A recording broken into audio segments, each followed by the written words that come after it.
नमस्कार दोस्तों, hope you all are well. अभी कुछ जगहों पर लॉकडाउन ओपन हो रहा है, कुछ जगह पे अभी भी लॉकडाउन लगा हुआ है।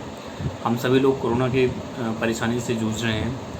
ऐसे कंडीशन में अगर लॉकडाउन ओपन भी हो रहा है तो मैं आप लोगों से यही रिक्वेस्ट करूँगा कि बहुत ज़रूरत होने पर ही, जिसकी ऑफिसेज़ हैं या जिसके और कुछ ऐसे इंपॉर्टेंट वर्क पड़े हुए हैं, तभी आप बाहर निकलिए। अगर पॉसिबल है तो अपना काम घर से ही कंप्लीट करिए।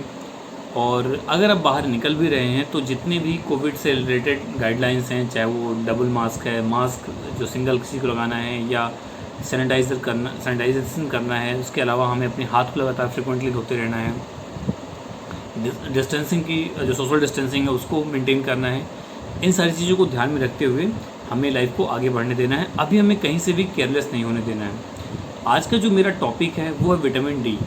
विटामिन डी को लेकर के लोगों को ढेर सारे मिसकंसेप्शंस हैं, या कुछ लोगों को लगता है कि विटामिन डी की हमें ज़रूरत नहीं होती है क्योंकि हम लोग को सनलाइट से इतनी विटामिन डी अवेलेबल है।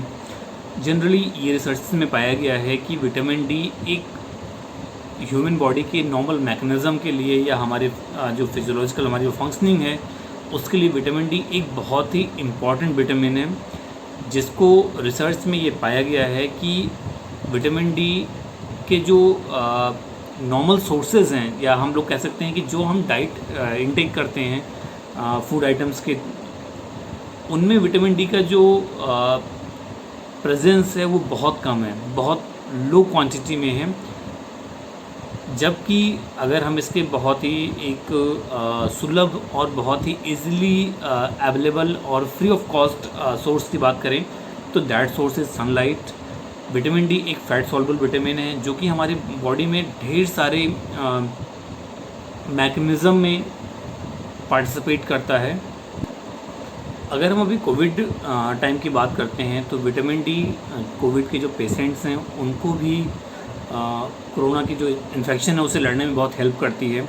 जनरली अगर हम इसकी बात करें, अगर हम जो लोग कोविड से उबर चुके हैं या जो कोविड से सफ़र कर रहे हैं, या जो लोग अभी ठीक हैं और इन्फेक्शन से अपने आप को बचा के रखना चाहते हैं उनको भी विटामिन डी, जितना अदर विटामिन इंपॉर्टेंट है, हम लोग विटामिन सी के बारे में बहुत बात कर रहे हैं, बट विटामिन डी भी एक बहुत ही इम्पॉर्टेंट सोर्स है। अगर हम इसकी बात करते हैं तो विटामिन डी ना केवल हमें बैक्टीरियल इन्फेक्शन से या वायरस के इन्फेक्शन से बचाता है, साथ में हमारी जो इम्यून सिस्टम है उसको अनकंट्रोल्ड वे में अप एंड डाउन होने में, मतलब इम्यून सिस्टम के स्ट्रॉन्ग होने में और वीक होने में भी बहुत ये हेल्प करता है, जिसमें कि हमारी इम्यून सिस्टम को एक स्टेबल कंडीशन पर लाने के लिए रेगुलेट करता है। इसलिए विटामिन डी हमारे लिए बहुत ही इम्पॉर्टेंट है। विटामिन डी का एक और जो बहुत अगर हम साइंटिफिक टर्म की बात करें तो एक और बहुत ही इम्पॉर्टेंट रोल हमारी बॉडी में ये भी है कि विटामिन डी हमारे लंग्स में अवेलेबल माइक्रोफेज को एक एंटीवायरस पेप्टाइड है जिसको हम लोग कैथलिसिडीन बोलते हैं। कैथलिसिडीन का बेसिक वर्क होता है, अगर लंग्स में किसी भी तरह का वायरस का इन्फेक्शन हो रहा है तो उसको रोकता है।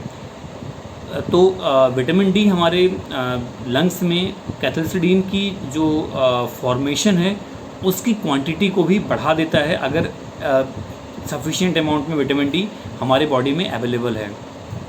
इसके अलावा विटामिन डी हमारे लंग्स में एक इंटरल्यूकिन 6 नामक केमिकल पाया जाता है, जिसको हम लोग बेसिकली बायोकेमिकल बोल सकते हैं। वो हमारे लंग्स में स्वेलिंग को कंट्रोल करता है। अगर इंटरल्यूकिन 6 का अमाउंट हमारे फेफड़े में अवेलेबल है, हमारे लंग्स में अवेलेबल है, तो ऐसी कंडीशन में लंग्स में स्वेलिंग होने के चांसेस कम हो जाते हैं, जिससे कि हमारा लंग्स बहुत देर तक हेल्दी और एफिशिएंट वे में वर्क करने के लिए सक्षम रहता है। एक और बेसिकली एक नॉर्थ ईस्टर्न यूनिवर्सिटी का एक रिसर्च पेपर है जिसमें उन्होंने ये भी बताया हुआ है कि कोरोना वायरस से सबसे ज़्यादा डेथ उन कंट्रीज़ में हुआ है या उस एरिया में हुआ है जहाँ पर सनलाइट इजीली अवेलेबल नहीं है, या जो बहुत ज़्यादा ठंडे देश हैं जहाँ पर लोगों को सनलाइट इजीली अवेलेबल नहीं होता है, और जिसकी वजह से उनकी बॉडी में विटामिन डी की डेफिशिएंसी रही है। साथ में 77% ऐसे लोग जिनको कोरोना वायरस की प्रॉब्लम मिली है, उनमें विटामिन डी की भी डेफिशिएंसी देखी गई है।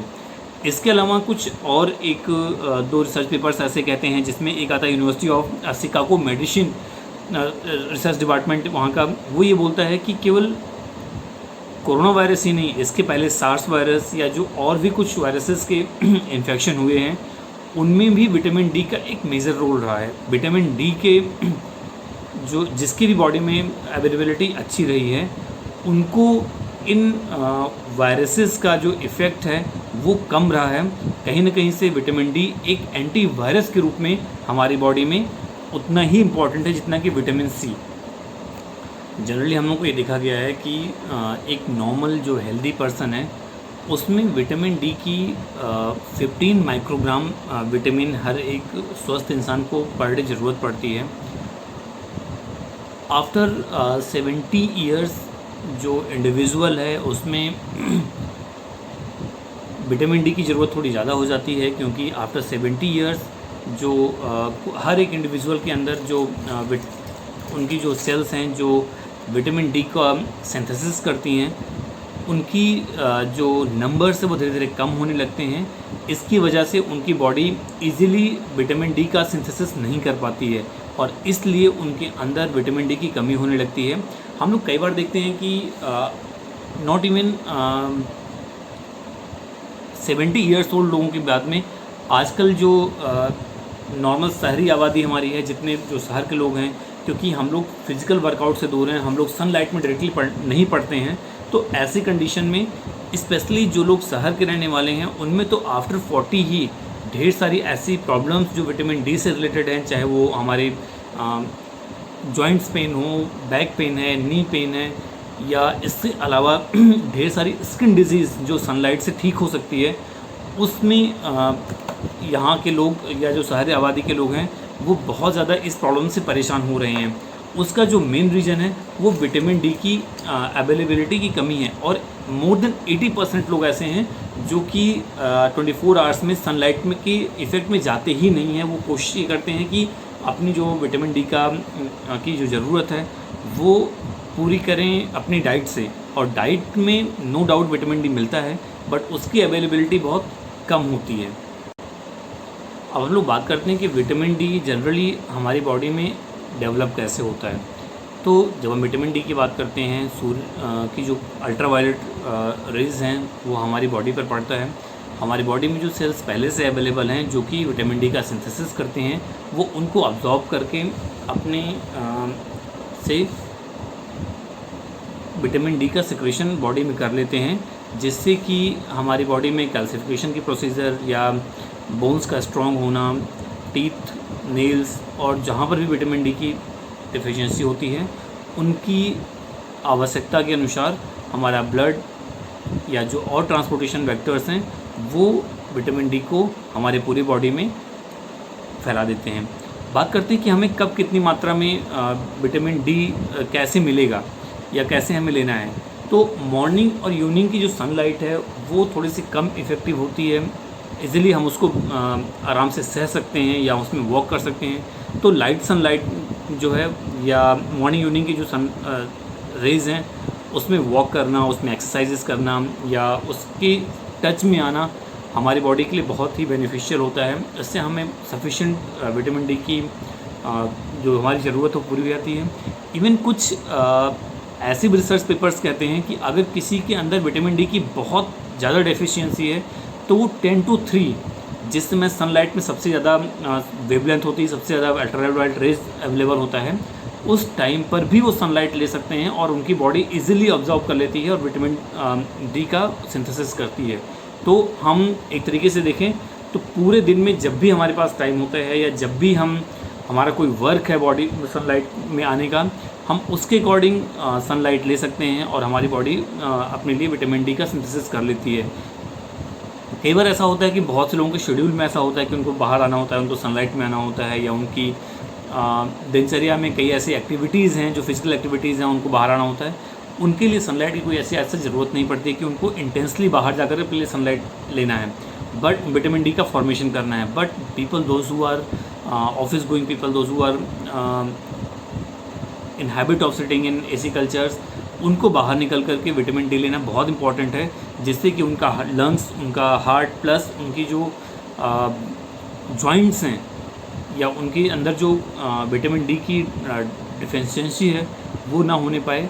उनका जो मैकेनिज़्म है वो बहुत ही इफ़ेक्टिवली और बहुत ही एफिशिएंटली चलता रहे. हम लोग और भी मैंने बताया कि ऐसा नहीं है कि विटामिन डी केवल हमें सनलाइट से ही मिलता है. विटामिन डी हमें हमारे जो फूड आइटम्स हैं वहाँ से विटामिन डी अवेलेबल है, वहाँ से हमें विटामिन डी मिल सकता है. तो इसके लिए हम लोग क्या कर सकते हैं, बहुत से ऐसे हमारे सोर्सेज हैं विटामिन डी के, जिसमें कि बेसिकली दूध, अखरोट, बादाम, अंडा है, या मशरूम, टूना फिश, और ऑलमोस्ट जितने भी मिल्क एंड मिल्क प्रोडक्ट्स हैं सब में विटामिन डी की थोड़ी बहुत अवेलेबिलिटी रहती है. कॉर्ड ऑयल है, लिवर ऑयल है. अदरवाइज़ हम लोग सोयाबीन या सोया का ऑयल भी यूज़ कर सकते हैं.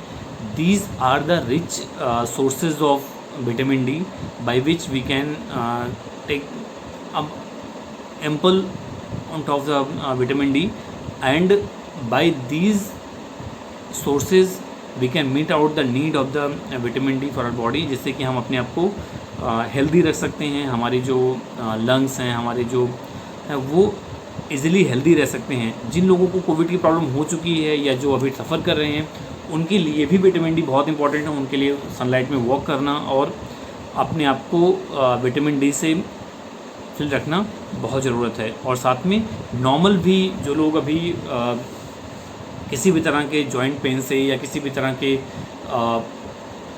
आर्थराइटिस की प्रॉब्लम से सफ़र कर रहे हैं, उनके लिए भी विटामिन डी का बहुत ही मेजर रोल है, जिससे कि वो अपने आप को ऐसे प्रॉब्लम से बचा सकते हैं. Thank you so much. इस वीडियो में मैं इतना ही बात करूँगा. अभी कुछ लोग बोल रहे थे कि मैं अभी जो सब्जेक्ट से स्पेशलाइज्ड वीडियोज़ हैं उसको नहीं डाल रहा हूँ. एक्चुअली जो पुरानी वीडियोज़ हैं उससे अभी 11th एंड 12th का पूरा सिलेबस ऑलमोस्ट कवर है. 12th के कुछ टॉपिक रह गए हैं तो वो हम जल्दी में स्टार्ट कर देंगे कवर करना. एक्चुअली क्या है कि अभी लोग ज़्यादा कोविड से लेकर प्रॉब्लम से सफ़र कर रहे हैं, तो इसलिए मैं ज़्यादा कोविड बेस्ड वीडियोज़ बना रहा हूँ ताकि उन लोगों के लिए थोड़ा सा बेनिफिशियल रहे. बहुत जल्दी मैं जो क्लास 11-12 का या फिजिकल एजुकेशन की जो स्पेशलाइज्ड वीडियोज़ हैं वो मैं डालना स्टार्ट करूँगा. नेक्स्ट टॉपिक हम लोग जब डिस्कस करेंगे तो जब स्पेशलाइज्ड वीडियो में डिस्कस करेंगे तो that is Thorndike's learning laws, that will discuss in next video, जो भी हमारी स्पेशलाइज्ड वीडियो होगी. बाकी कोविड की वीडियोज़ में लगातार आप लोगों को ऐसे प्रोवाइड करता रहूँगा. Thank you so much.